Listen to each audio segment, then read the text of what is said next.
Thank you all for joining. I think we're good to kick off. It seems like you guys have all been ready and waiting for this. The attendee number is shooting up. So welcome to this webinar. We're going to be talking about augmented reality, which will, for the next 45 minutes, be called AR in a lot of ways. I'd like to just introduce myself. I'm Vishal Badiani. I'm the head of creative strategy for MENA at Snapchat.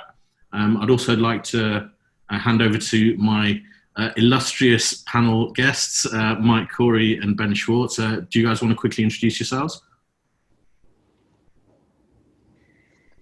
Sure. Hi, everybody. I'm Mike Corey. I'm the managing director at Tactical. We are a social-first creative agency and have been working with Snapchat for the last few years, building some exciting, incredible AR experiences.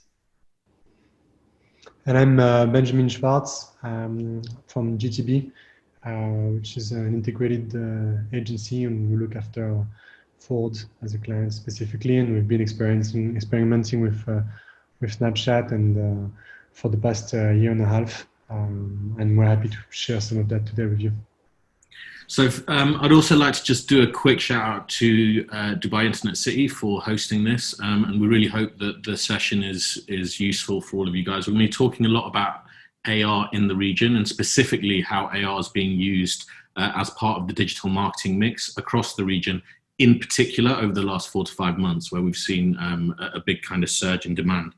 Now, we want this to be a pretty unique experience, and while in most of these kind of sessions, you're probably asked to put your phones away or put them on silent, we're going to do exactly the opposite.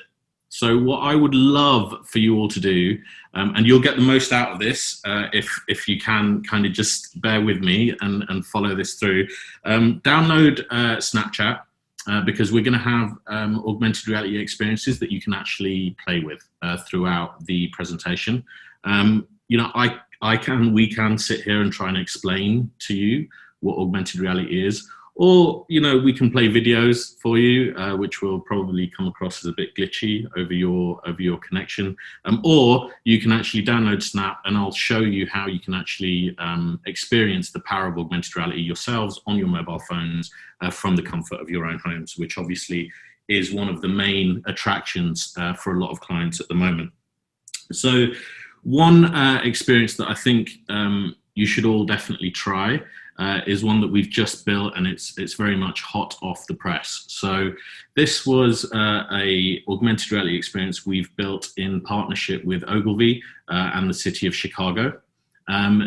This lens shows actually very clearly how, sure, augmented reality can be fun and it can deliver lots of entertainment, but it can also be a really kind of powerful tool in helping to drive change within a community.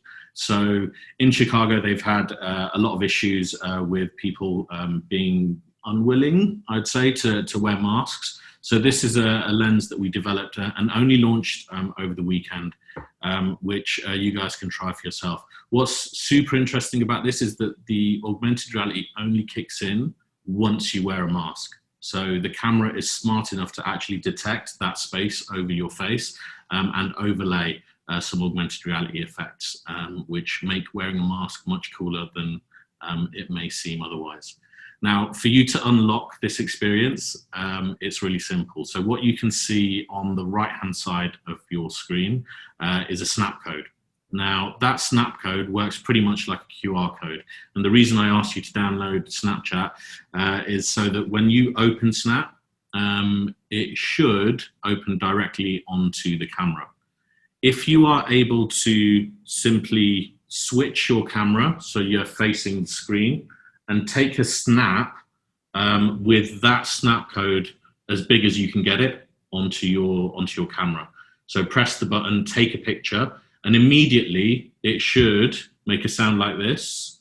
Hang on, because I can't quite see it. It should make a sound and unlock a lens. So you should see a lens unlock, something like that. So we're going to have a few of these throughout the presentation. So this one If you're all at home, you're probably not wearing masks right now. But if you've unlocked the lens, it'll appear in your carousel. And later on, when you're wearing a mask, you can try it out and see how this lens works.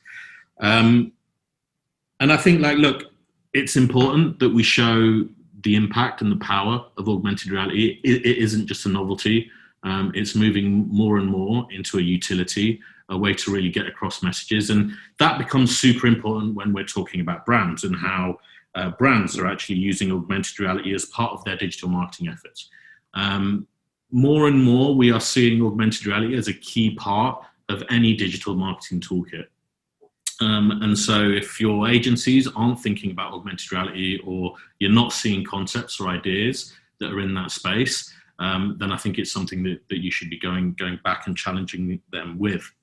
When we talk about how augmented reality is actually growing, this is global data. And just in this year, this report was published last week by eMarketer. eMarketer are expecting advertising revenue from AR to grow by nearly 180% this year. So you won't see many other charts and numbers in this deck. We'll be talking about effectiveness, of course, but this just shows how there is a huge amount of demand and a huge amount of expected demand in this space. Snapchat is not the only platform offering AR. It's something that you need to be aware of, and it's something that we think is going to help shape how consumers shop moving forward. All of the examples we're going to talk through have been devised here in Dubai for the GCC, and they're all like from within the last 4 or 5 months. So they very much cover the current period that we're living in, and a period which we all don't really expect to change massively over the course of the next year and a half. I'm going to hand over to Ben to talk a little bit about like what he thought about augmented reality before talking a little bit more about the campaign that Ford ran.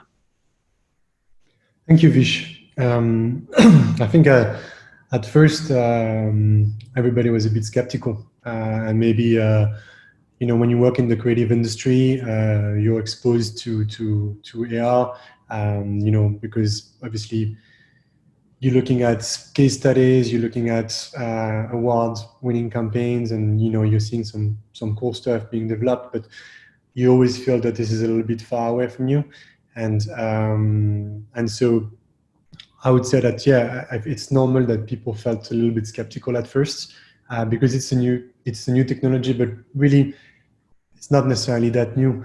I think what has happened in the recent years is that the development of technology has kind of slowed down a little bit, or hasn't been as fast as we've expected it to be. And the best examples of that is that we are being shown in movies things that are really high-tech and really complex. If you take The Matrix, if you take Minority Report, for instance, or Avatar even, we're seeing stuff that is really cool, really life-changing, but this stuff is taking time to make their way into our regular lives, right? And this is the skepticism that I'm talking about. But the reality is that AR is here, augmented reality is here. I mean, everybody, I'm sure, remembers Pokemon Go. Maybe all of you have played it, some of you have played it. This is 4 years ago. So in 4 years, you can kind of see how much progress can be done on just the field of augmented reality.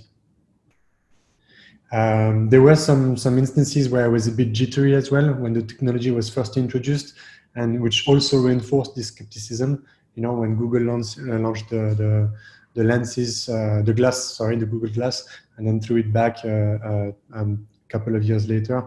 So this is the kind of stuff that made people think, well, AR is not necessarily for me, it's too complex, I don't know how it works. But the reality is that, no, it's here. And it's here, it's on your phone. If you have Snapchat, if you've done what Vish just told you and you snap that code that is on the screen right now, you can see it for yourself right in front of your eyes, right? You're on mute, Vish. I'm trying to answer a couple of questions as they're coming in. So excuse me if I'm kind of like a weird DJ looking around without music. So yeah, I've just moved the screen back one, just so that if anyone did download Snap, you've got the time to actually scan the code. So yeah, like once you've opened Snap, like I said, it should open on the camera, so you should see your own face. You'll need to flip the camera. There should be a button top right. Once you flip that camera, you can point that to the Snap code that you see on screen, take a snap, take a photo, take a snap, and it should unlock the lens for you. If we have any more issues like that, just like we can pick those up at the end. Sorry to interrupt, Ben, but I think that's really interesting, like your point of view on like the perception of AR. So what was the campaign that you guys actually ran? What did Lincoln actually do? So we had we are launching an entirely new nameplate. So Lincoln is going through a bit of a rebrand, has been for the past, I would say, 8 to 10 years, which is very interesting how the brand is reinventing itself and changing its perception. And so Aviator is the materialization of that. It's a completely new nameplate. It's a brand that used to sell sedans and luxury sedans, and it's now fully established in the SUV sector. And so Aviator was basically the incarnation of that. Interesting. Like Snapchat's an interesting platform for a brand like Aviator, no? Yes, definitely. I think luxury in general is something that you have to consider a platform like Snapchat for that. So the car is completely new. It's never been in the region. There's never been a previous version of that car, even outside the region. So obviously, when a brief like that lands on your table, you have to look for innovation. You have to look to do something that is different, that hasn't been done before. That and that's where we said, well, what about AR? Like let's do something in this field. Let's experiment with this. And how do you think like the last few months and what happened has affected the usage of the asset? I think it's changed a lot. I mean, everybody's life has changed in the past 5-6 months, and then this is true for our brands, our product, our communications as well. If you think that this campaign launched just before COVID hit, so like in February, and it wasn't built for COVID specifically, it was built for the campaign, for the launch, and so on and so forth.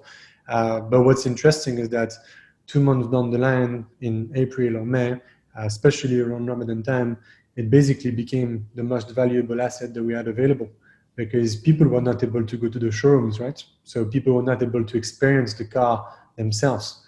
And obviously looking at picture online is interesting, or even video, but it doesn't compare to the experience of seeing the car from different angles and etc. So in this sense, we've seen the lens perform well in the campaign already, but then perform even better in the month that followed, when everybody was locked at home and. And when you talk about performance, like what specifically were you kind of looking for and looking at? Because I mean, launch campaign normally, like especially with a new nameplate, you're looking at awareness, you're potentially looking at time spent. Like how was all of that stuff measured, and how did the lens perform? So it was a bit challenging, because it was the first time that we were experimenting with AR for Lincoln or for Ford and for this region. And in fact, it was I think the first world lens for the automotive sector in MENA. So we didn't really know what benchmark to follow. But clearly, because it was an awareness campaign, being a new nameplate, we were looking at putting the name out there and getting people to remember it. I think we were looking at time spent. I think this is the kind of metric that was the most important for us. And so just to put numbers on the table for everybody to know what we're talking about here, the average playtime for a lens in the region, Vish, you would say it's around 12 seconds? Yeah, we go for 10 to 12. We're generally a bit disappointed if we get under 15, but 10 to 12 is the benchmark. So this lens in particular performed around 38 seconds on average, which is more than twice the amount, more than 3 times in fact, 38 seconds, like that's huge. Like if you think like a standard TVC is 30 seconds and like how much you're paying to get like, and you don't even really know if anyone's viewing through that, right? So 38 seconds.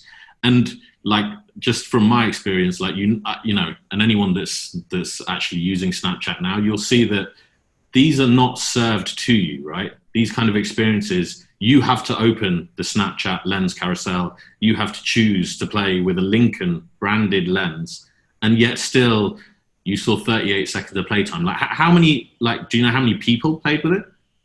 Yeah, we had about 8.5 million impressions, which is huge, you know, for a campaign that ran for about 6 weeks in 3 countries, UAE, Kuwait, and Saudi. So yeah, and I know for us, impressions are opens of the lens. So we're not just talking about someone who sees the icon of the carousel. We're talking about an impression for us is someone who's actually clicked on that Lincoln carousel button and opened it. So that's amazing. 8.5 million people played with the Lincoln Aviator lens for an average of 38 seconds. Yeah, and I think the interesting part of the campaign as well is really we built this lens for awareness. We wanted to get the car in front of people without wherever they were, you know, on their phone, without them having to book an appointment to go to the showroom, etc. Right? And I think this is that's where you get the 8.5 million impression from, right? But what was more interesting for us is on top of those impressions, we got almost 100,000 swipe ups. So people that actually had interests in the product and swiped up to visit the website and, you know, eventually book a test drive and so on and so forth. And I think that's just impressive. Well, I guess one of the things that like people may say is that like, how do you know that that audience was the right audience? I mean, obviously there's 100,000 swipe ups, but beyond that, did you get kind of a good breakdown of who was actually playing? Yeah, so in terms of the audience, that's a very good point, Vish. Thank you for bringing it up. I think, you know, I talked earlier about skepticism about AR, but there's also skepticism about, you know, the audience. And Vish can tell you the numbers of how many Snapchat users there is in the region, which I think is huge. Yeah. I mean, we'll cover it later, but yeah, just in Saudi, we've got about 17, just nearly 18 million monthly active users, and then so addressable reach for those in the media world, and in the UAE, I think it's close to 3 million. So yeah, like across the GCC, we're bigger than most other social networks when you take out audience network. So we know those numbers are reassuring, right? When you're trying something new, right? And you have to convince, you know, you have to convince your marketing team, you have to convince your team, your creative team, who's not necessarily, you know, well versed in AR, or they come up with an idea but they don't necessarily know how to execute it. And I guess we'll talk about that with Mike in a minute. But I think what was interesting is there was this perception that the audience on Snapchat is very young. You know, when we first put the idea on the table, we had some voices around saying, well, you know, is this the right platform? Isn't it too young? You know, we want people to, it's a car. You need to be 18 years old to drive it. And it's not a cheap car either. So it's a luxury vehicle, right? So you need to be able to afford it as well.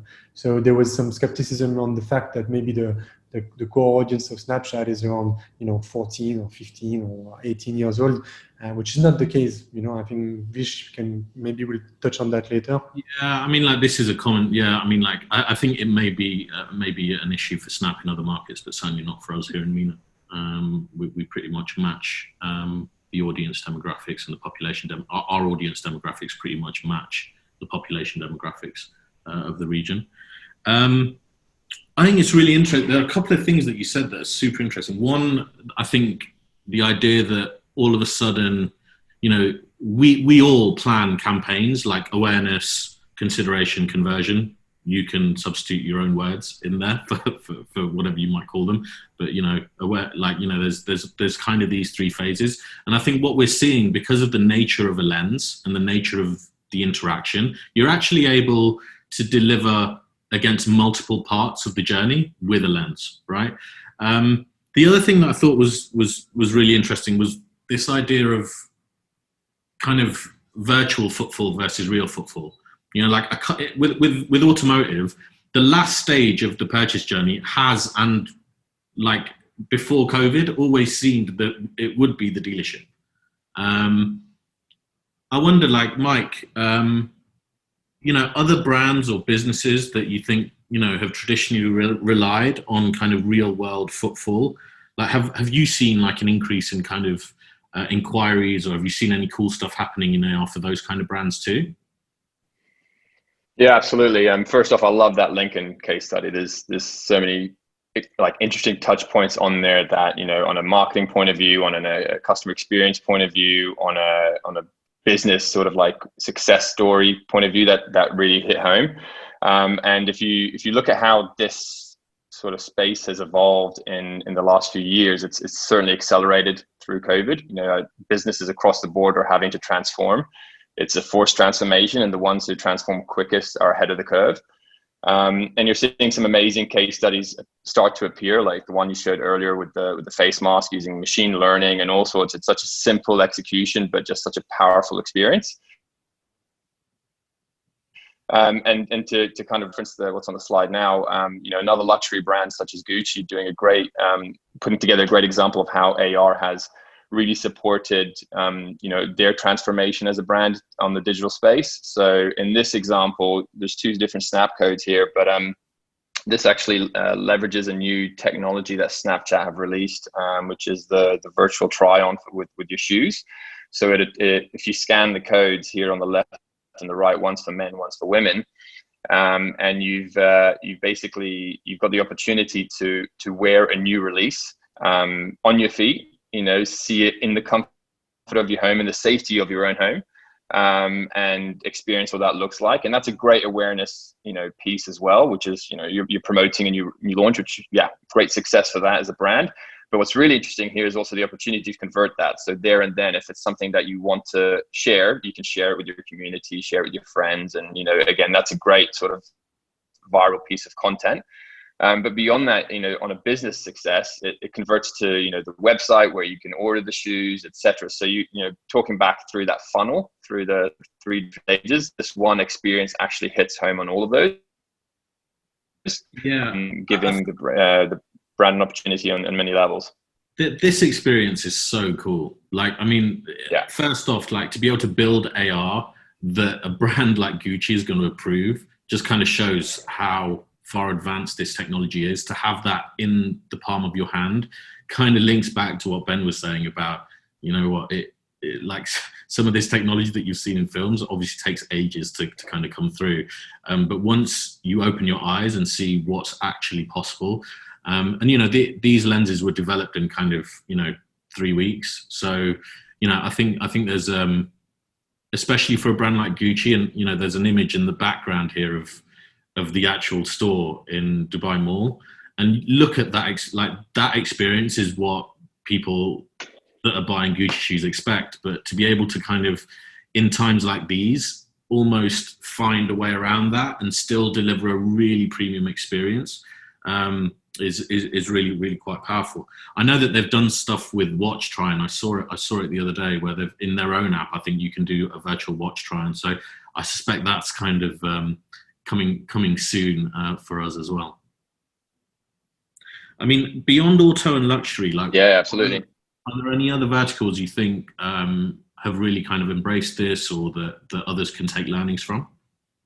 Yeah, absolutely. So auto luxury, it's a great case study to show, but where we're seeing a lot of really powerful utility, not just in times of post-COVID world, but also pre-COVID, is beauty. We've done 2 experiences, actually, one specifically for Estee Lauder with a MAC LC launch that they did last year. And the experience there was, again, how can we, you know, support a campaign, getting brand in hand moments with people everywhere around the world, but more specifically to this region here. And in this instance, with this example on the screen now, if you scan it, this was actually used both on an awareness level, driven through ads across Snapchat, but also in store. So when you actually came into the stores in real life, you could actually scan it and do the whole try before you buy experience. So again, you know, back when it was normal for you to, you know, put the makeup on your face as well in store, this was like a nice added value piece. However, in today's world, you know, that obviously offers a lot more utility, especially as people are becoming a lot more conscious about, you know, the space, the social spacing, you know, the different sort of experiences in store, etc. But beauty is definitely one that we're seeing a huge opportunity, most specifically because of the technical support that you get from a snap lens and an AR experience, you know, where it does recognize your lips, your eyes, etc. So you can try different types of looks. In this example, you're actually, you know, as you raise your eyebrows, you're flicking through different looks. And again, it just showcases a broad range of the product in a single experience. So just another really cool activation that had incredible results. It was, you know, referenced as a global sort of success story as well for the brand. So just, and again, in the case of the region, a first for its kind, as well. So it was just a great little win for beauty as well. But we're also seeing, you know, this post COVID world, this product trial is being reinvented as well. And, you know, there's other examples there as well here with Coty as well, in terms of, I can talk a little bit about Coty. This was like we were approached. You know, Coty is one of our very close partners in the region, and they came to us with a challenge. You know, they're you know, as people have stopped kind of trying on products in store, like how do they create an experience similar to what you're saying, Mike, where their products can be tried without necessarily people having to touch surfaces or interact with things that may have been traditionally completely normal. So yeah, this is another example where you know, you'll find these in stores across MENA now. We've built 17 lenses, I think, for Rimmel, Bourjois, and Max Factor.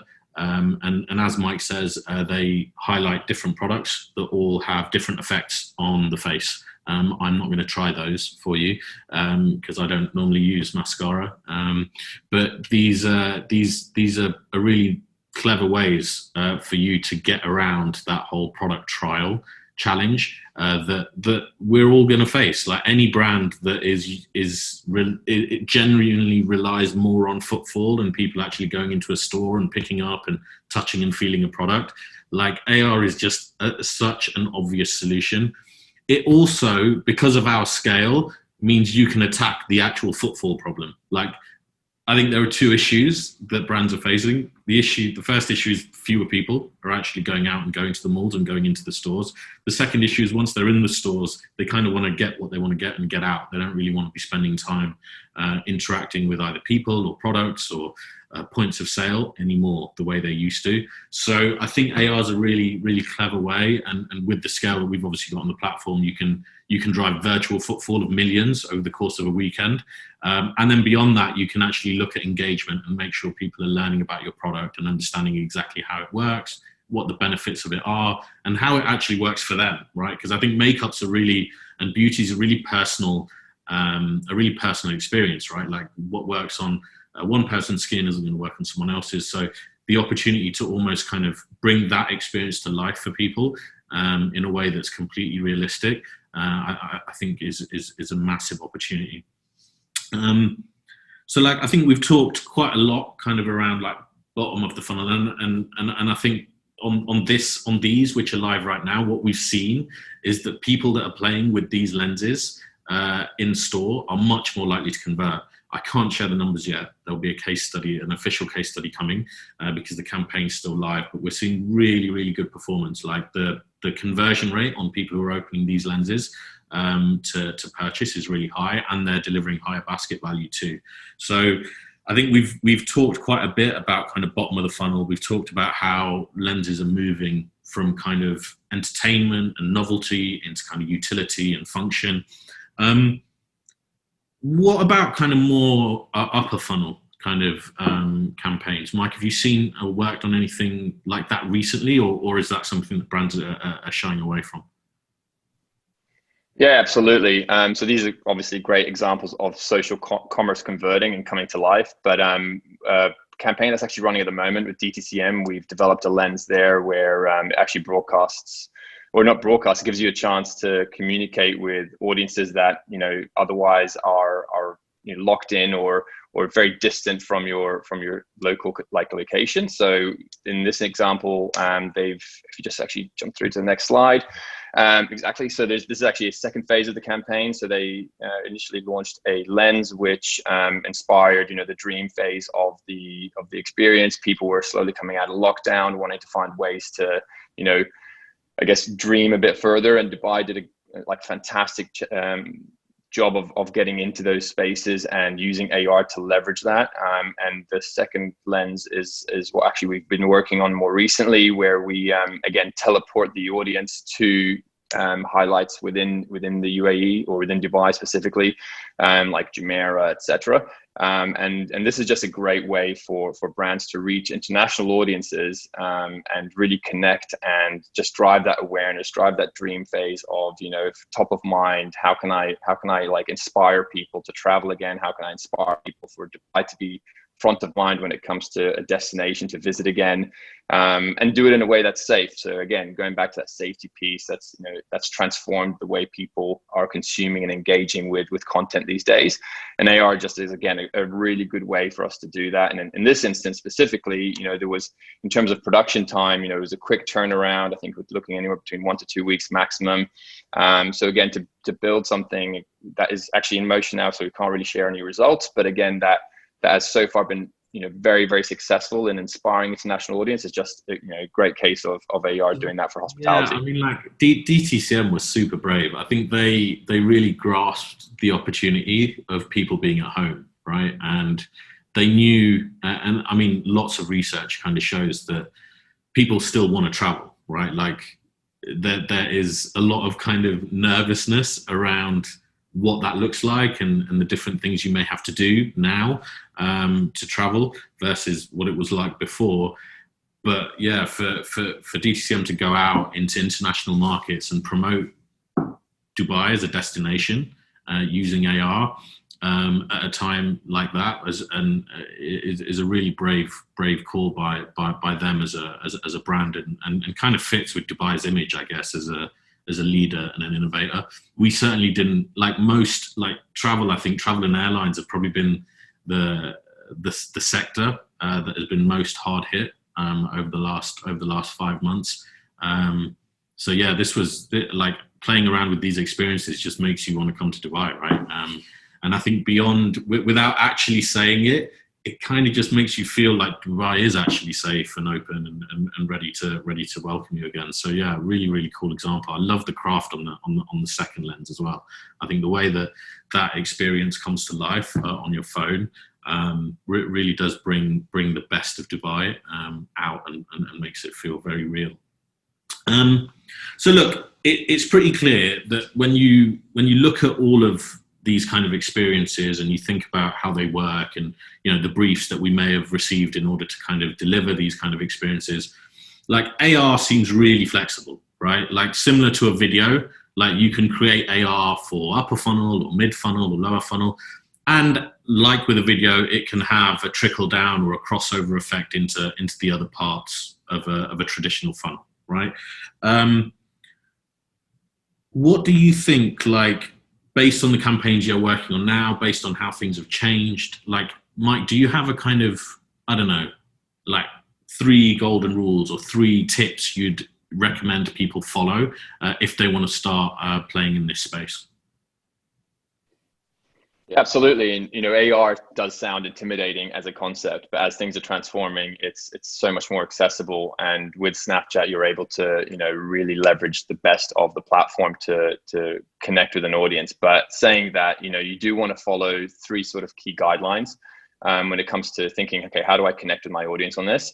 You want to start by keeping it simple. Like there's obviously a lot to learn when it comes into the experience, and there's a tendency to kind of get a bit excited, but really the experience is best leveraged when it's kept simple.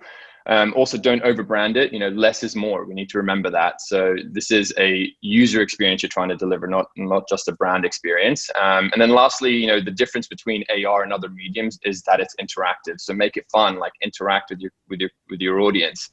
But those are the three sort of the key wins for us when it comes to building AR experiences and campaigns for brands. And now that AR, like we talk about having an always on AR layer within any campaign, this is just some of the easy wins that you can consider when it comes to planning for that. So what about like objectives? Like we've talked quite a bit about like funnel. Like how important is it that you understand like what the objectives are, what the KPIs are? Maybe Ben, do you want to talk about that? Actually, I'm just wanting to jump on what Mac was saying. I think we didn't get this question on the Q&A yet, but I think one of the questions that I get from my creative team, if I put AR as a channel on the brief, or if I ask them, I need you guys to come up with some ideas for this channel. Sometimes it's a struggle, and specifically, obviously, if you're selling a product, it's clear, right? You can put your product on the lens. You can allow people to experience parts of it. If you're selling a service, it becomes a little bit more complicated. But I think the Dubai tourism is a great example of that, right? You're selling something that is intangible, but at the same time, you can tap into the emotion and you can let people have some sort of augmented reality experience. So I think these are the two tips that I would add to what Mike was saying, which is, try and create something that is engaging. You don't get 38 seconds of playtime by just putting a product photo of your car on the lens, because a website does that already, or a banner does that already. So you have to allow people to do something. So the Lincoln example is we allowed them to change the color of the car, to flip it around. You could touch the hood and hear the engine. So we put a certain amount of nuggets in there that is going to surprise the user at some points, and this is what's going to keep them on the lens and increase your playtime, and then obviously increase your people remembering your brand and your funnel, basically. Yeah, I think that's a really good tip. Like making sure that within the experience there are kind of opportunities for you to engage at a deeper level. What in terms of like objectives and KPIs, Mike, how important do you find them when you're approaching kind of ideation on lenses? Yeah, absolutely. So, for us, we lead with creative, very much at the forefront. And for that creative to be of value to your user or your customer, you really need to understand who your audience is, define very clearly what your objective is as part of the campaign or as part of the execution. And then the KPIs, like how are you going to measure this? How are you going to define success? So in the case of Lincoln, working with Ben on that campaign, not only did we have a very clear brief, but we kept referencing back to it and saying, okay, if we add certain experiences within this production, we didn't, have the milestone of hitting, say, 38 seconds, but, we just said, okay, how can we build the best experience based on what, you're looking to achieve from the lens, and just referencing back to it, like that just helps drive and steer the creative experience. And, that creative really comes to life with AR in a very unique way. Cool. I think that's been really interesting. Let me. I think I want to probably open up for questions in about 3 or 4 minutes. So I hope you guys have had the chance to play around with some of the lens experiences, and if you've got any questions, kind of start thinking about those, because we'll open up in maybe 4 or 5 minutes to those. Before we get to that, I just kind of made a few notes while you guys were talking, and I just wanted to kind of almost wrap up, and obviously interrupt me if I've misconstrued anything you've said. But I guess it seems to me like overall, especially given the current climate and how the way people shop has changed. I mean, I personally don't think COVID or the pandemic has changed people's minds or attitudes or behaviors. I think it's accelerated them. People were moving towards a more kind of digital life and living through e-com, and the phone is the key device in everyone's life at the moment. But I think what's really interesting is how lenses and AR experiences have kind of moved away from being just about the big moments. They can obviously still work in those big moments, and they still deliver great numbers on key moments like Saudi National Day, like UAE National Day. We're seeing a lot of Lens's life are back to school, and we will see lots more coming through throughout the key moments in the rest of the year. But I think it seems as though like there's been much more of a shift, both in the technology and in the client mindset, that has allowed lenses to really start working hard for campaigns, to really start delivering against KPIs, delivering against objectives. And I know that all of that stuff is a lot more trackable now than it ever has been. And all of those engagements create audiences that can be retargeted and can be converted at a later date using video. I guess if there's one thing I would love you to take away is, AR isn't actually as complex a new technology as you might have initially thought. And it's something which, moving forward, your customers will want. And I think more than anything, the examples that we've shown demonstrate how the smartest advertisers and marketers in MENA are already using it. So this is not a technology for tomorrow anymore. And it's a technology that you really ought to be thinking about incorporating into your marketing media mix today, and moving forward for the next few years. Cool. All right. So do you have anything to add, Ben? No, I just want to say there was an interesting question on as we're going to jump into the Q&A now, about the channels. And I think there's a perception also that, you create a Snapchat lens, and so it only works on Snapchat. So maybe you can talk a little bit about that. But what I wanted to say from our experience is that, well, first of all, the snap code that you have in front of you, you can use that anywhere. You can put it on your website. You can put it on a brochure. You can have it in your showroom. In fact, you can send it to people, whether it's on WhatsApp, on Twitter, on Facebook, on Instagram, wherever you want. And in fact, some of those platforms, they allow you to target users based on the apps that they have installed on their phone. So if you take on Twitter, for instance, let's say you have a database of 1 million Twitter users that you want to target for your campaign, and you can choose within the targeting settings the number of them that have Snapchat installed on their phone.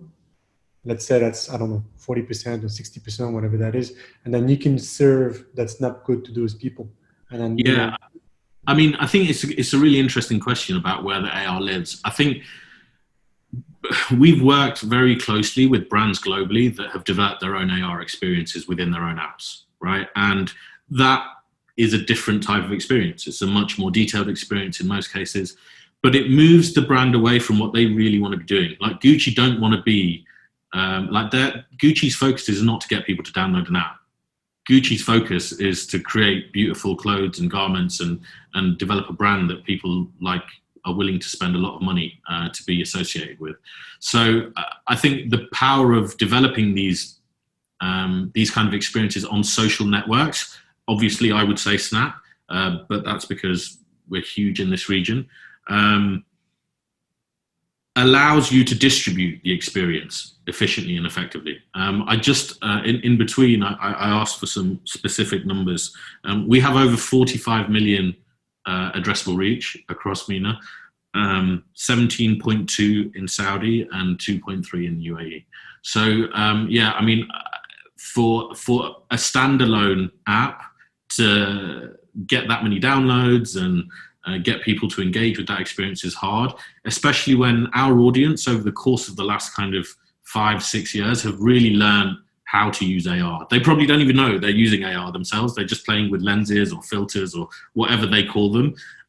But we know that 3/4 of that audience, 3/4 of that 45 million are playing with augmented reality experiences on Snapchat every single day. And I think that's probably why when brands think about AR, or when there are panels about AR, Snapchat's probably one of the first platforms that come to mind. I'm gonna thank you all for attending, but yeah, we've kind of moved quite quickly into questions, and I know that we've only probably got about 13 minutes left. So feel free to drop any questions into the Q&A box.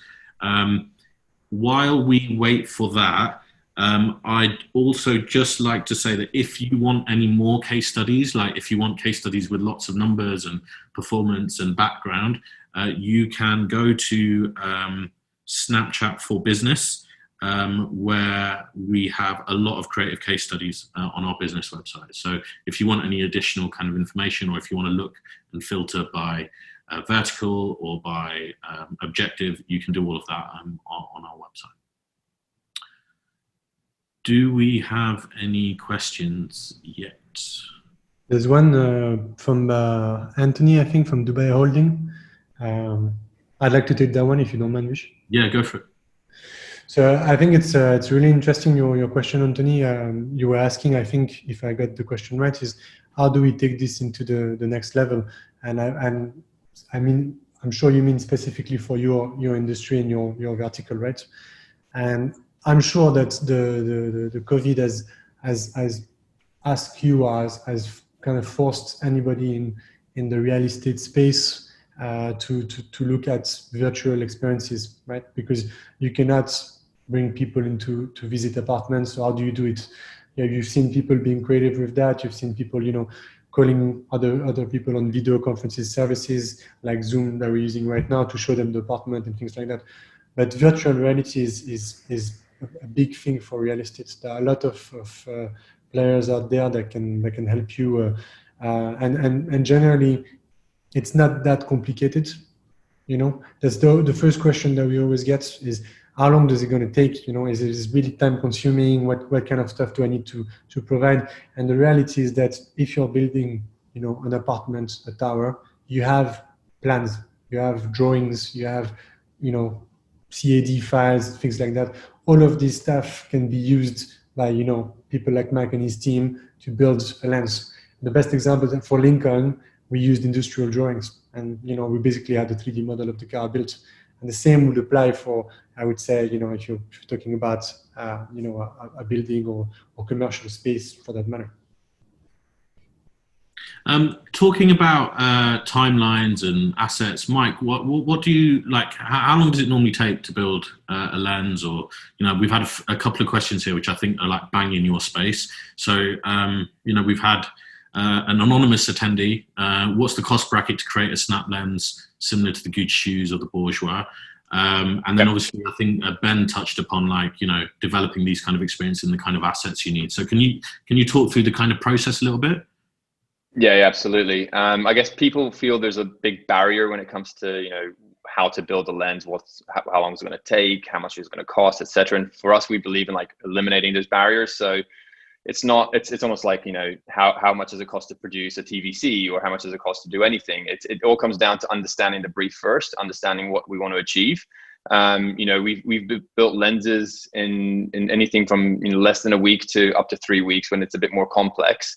And in there, how the price of it evolves is based on what assets are available. So in the case where we did it with Lincoln, we didn't have the car in front of us. We didn't have any real visuals to give us a chance to develop that in 3D. But what we did have was a super sophisticated, design file or design elements to reference, and that allowed us to build things, but it did take a bit more time because of the sophistication of the original file. That said, it doesn't always have to be a sophisticated lens. In the instance of the Lincoln lens, it had to be, but for other brands, if it's a face lens, if it's an experience that like we said, starting simple to get on the platform, to see what the results are, to see how we've removed those limitations. There are a lot more affordable and less time consuming experiences that can be built. And when you measure that up, especially now where there are limitations of production when it comes to, filming outdoors, filming with people, a lot of brands at the moment are, global restrictions when it comes to filming. They have to do things remotely. For us, we're building lenses for brands that are being turned around in less than a week, 2 weeks, and they're getting their communication out very, very quickly based on the existing assets that they have that we can repurpose, etc. So just to sort of answer that question a bit more bluntly, it's about, diagnosing that, prescribing that first before we diagnose. So we want to make sure that we can work with brands and actually identify what we want to do, and from there build, eliminate those barriers and build a solution that works.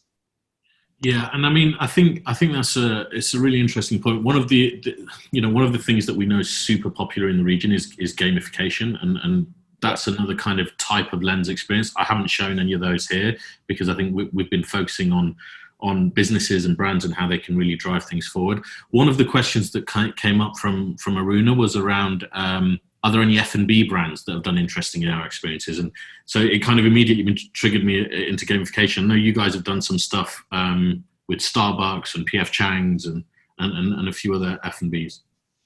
Yeah, absolutely. In exactly those examples. So with Starbucks, it was a way to celebrate a new campaign, a new moment. And then specifically with PF Chang's, that was a gamified experience. Again, had huge playtime, where the user would interact with an AR experience, or they tap and do certain actions to encourage them to play and get a best score and share that, etc. So that's another great example. And I actually did see that question I wanted to address as well in terms of the F&B space, where we were able to, I think we just had the visuals from the menu that we were just repurposing and building into, what felt very sophisticated, but actually delivered a very fun and engaging experience. Cool. I'm going to try and get through a few more of these. Look, we've left our details up here, so feel free to, if I don't get around to your message, it's just because of time. I'm not cherry picking anything. I'm just trying to keep the conversation going and answer a lot of questions. I think one of the questions here is around cost efficiency in AR advertising on Snap compared to other forms of advertising. So I think what you're getting with a lens is completely different to anything else that's out there. And that's why all the other platforms are kind of moving into that space too. As I said earlier, it's a completely opt-in experience. It's fully interactive, and it delivers the kind of immersion that no other real experience does. Now, we have done lots of brand lift studies. We've done lots of research, and we know that you need to couple augmented reality with video. The video part of our platform is growing massively. We've got a lot of, the usership we've talked about already applies to both sides of our platform. So yeah, I wouldn't recommend you necessarily just do a lens on its own. I think it's important for you to be on both the camera and the content side of the Snapchat platform. And if you have downloaded it, you'll see that by swiping left and right, you'll see what those different parts of the platform look like. Again, creatively, Mike's agency and we can help you guide your creative conversations and make sure that you're building a creative that works. Your efficiency and your cost efficiency will increase dramatically if you're building a fully integrated campaign across the platform. So if you're, for example, using the lens to generate high intent audiences, and then you're using your video to convert those audiences, that's probably the best way we have seen campaigns perform on the platform. If cost is a huge issue for you, we would recommend you start trialing video on the platform, and then we can find the moments that AR make most sense for your brand. One more question: does the quality of a user's phone affect the AR experience? I don't know if, shall I take that one as well, Mike? Well, yeah, it does, in short. Yeah. Yeah, I guess it does. But in our region, most people have pretty good phones. The process before any AR experience goes live on our platform is there's a QA process. So the experience is tested on different screen sizes and across different operating systems. So it's something that's taken into account as we go through the build process. Let's see if there are... There's another one, Vish, I can take if you want. Go for it. So somebody asked if AR will spell the ends for organizations and brands that fail to adapt. And it's another webinar, that one. Yeah, it is. But it's a very interesting one. I mean, I've been working in advertising for about 10 years or so. And I think what's interesting to see is, there was no social media 10 years ago, or hardly. We were all selling banners and not doing much video. And now we have phones that can do video and 5G and, augmented reality and stuff. So I guess the train is on. So it's on you to jump on the wagon.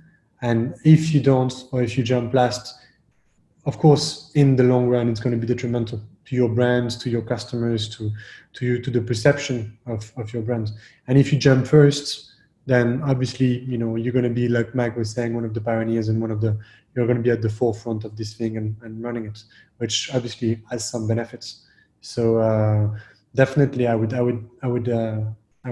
encourage everybody to go and embrace it and get help. People always ask, like, yeah, it's too complex, I don't know how to do it. I don't have developers in my company that can go and build these things. And yeah, you can get partners. Snapchat can help you. Companies like, Tactical can help you. There are different ways to do it. The analogy I always give is, when you put a billboard on Sheikh roads, you don't know what the printing process is. Like, your billboard's going to be cut into 28 sheets, and then it's going to be pasted on and printed in a separate way. And, they're going to do a color run. You don't need to do all of those things to buy a billboard on Sheikh Road, right? Yeah, and it's completely unaccountable media too, just as an FYI. The other thing I'd like to say, like, there are some questions coming from Tarek around performance. Like I said, like, have a look at the business website. You'll see case studies there that have all the numbers in there. Generally speaking, the lens is fully trackable, like any other kind of digital advertising placement. So you'll get your impressions, your cost per impressions. We call them swipe ups, but they're the same as a click through in traditional media. We call it playtime. That's just time spent with brand. We have saves, we have shares, like pretty much any metric you might want on how a lens performs is available. And you will get a report if you run a lens with us on how your paid media is delivering against those KPIs. So, like, the perception that this is some kind of thing that you just run and hope, like, I don't know how it works on other platforms, but on our platform, you'll get a full report on how it's worked, and a breakdown of the audiences that it's worked with. And we will obviously come to you with kind of recommendations on how to move forward and what we could improve or tweak moving forward. Unfortunately, I'm going to have to leave it there. I could sit around and talk about AR for the rest of the week. And I'm sure, I'm really pleased it's captured everyone's imagination, and there are so many questions coming through. I thank you all again so much for your time. I know there's probably been a little bit of a webinar fatigue going on over the last few months. Hopefully you found this one super interesting and super interactive. And yeah, I've left our details up on screen. So if you want to get in touch with any of us, please do feel free. I'm going to stop the presentation now, but thank you all so much for your time.